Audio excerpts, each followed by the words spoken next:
Hi, I'm Mark Cerny. I'm excited to be here to talk about the newest addition to our console lineup, PlayStation 5 Pro, and how it advances gaming technology. But first, I want to take just a minute to look at what we put in the original PlayStation 5 and how it delivers an exceptional gaming experience. When PS5 debuted in 2020, it brought a lot to the table. 8 Zen 2 CPU cores form the brains of PlayStation 5 and enable high-speed complex gameplay, with character counts reaching into the hundreds and frame rates that can be as high as 120 frames a second.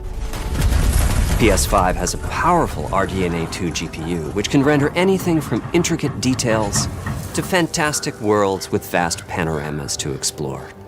Ray tracing allows for dramatic visual improvements, including reflections off of water or glass, and the realism that comes from real-time global illumination. A custom SSD can load data at breathtaking speed, resulting in ultra-fast transitions between game worlds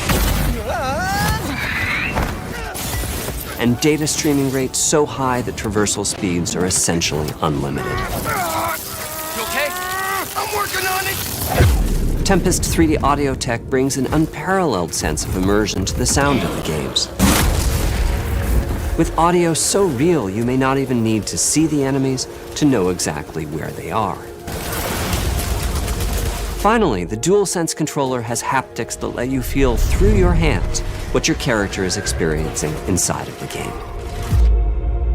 It's wonderful to see such variety and richness of game experiences. Creators have made amazing use of the hardware capabilities, but when I talk to them, I do hear about their desire for more graphics performance.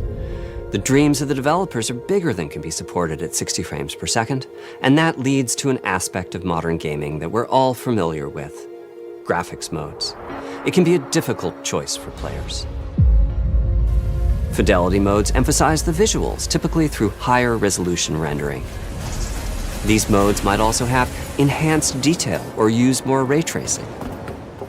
But the games only run at 30 frames per second. The visuals can be choppier and the controls less responsive. Performance modes emphasize frame rate and interactivity, typically choosing to run at 60 frames per second, mainly by reducing the graphical detail until those frame rates can be achieved. When asked to decide on a mode, players are choosing performance about 3/4 of the time. Removing that decision, or at least narrowing that divide, is one of the key targets for PlayStation 5 Pro. We want to give players the graphics that the game creators aspire to, at the high frame rates that players typically prefer. To do that, PS5 Pro substantially improves over PlayStation 5 in 3 ways. Here's what we call the Big 3. First, we made the GPU much larger and increased the speed of the memory it uses. The result is rendering that's up to 45% faster. Second, we made major upgrades to the ray tracing, taking a streamlined and accelerated approach that allows calculation of the rays at double or even triple the speeds of PlayStation 5. And finally, we added custom hardware for machine learning and an AI library called PlayStation Spectral Super Resolution, or PSSR for short. PSSR analyzes the game images pixel by pixel and can add an extraordinary amount of detail, which boosts the effective resolution of the games. Game creators are adding PS5 Pro support to new and existing titles, and with the Big 3 involved, the results can be pretty amazing, with graphics showing something like fidelity levels of detail, but at double the frame rate. Here's The Last of Us Part 2 running on PS5 Pro. It has huge amounts of detail and targets a super smooth 60 frames per second. Let's compare this to the Fidelity mode on PS5, which is only running at 30 frames per second and is therefore much choppier. Don't stop! We gotta lose.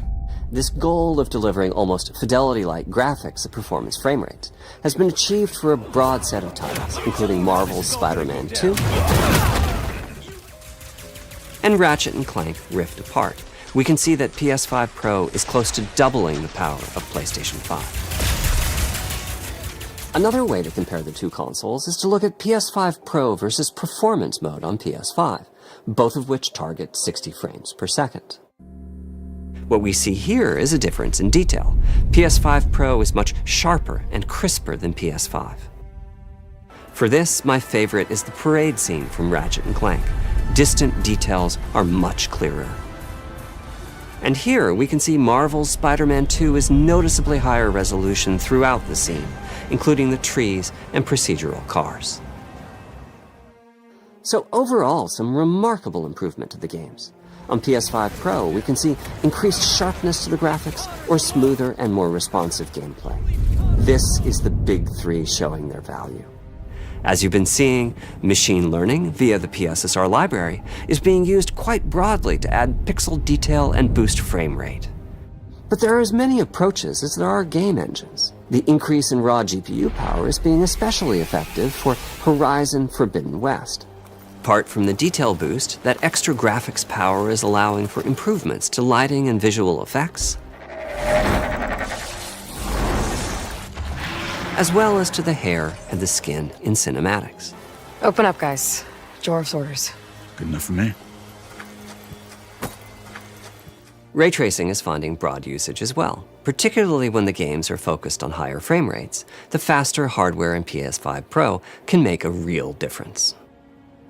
Allowing Gran Turismo 7 to add ray-traced reflections between the cars in gameplay, while continuing to support their targeted 60 frames per second. That boost in ray tracing is also delivering big wins for Hogwarts Legacy, allowing not only for better reflections and a greater variety of reflective surfaces, but also for further realism in the casting of shadows. I hope you've enjoyed this run-through of the technology behind PlayStation 5 Pro. Simply put, it's the most powerful console we've ever built, and a worthy addition to the PS5 family. Let me wrap this up by giving you a quick look at a number of games running on the new console. You'll never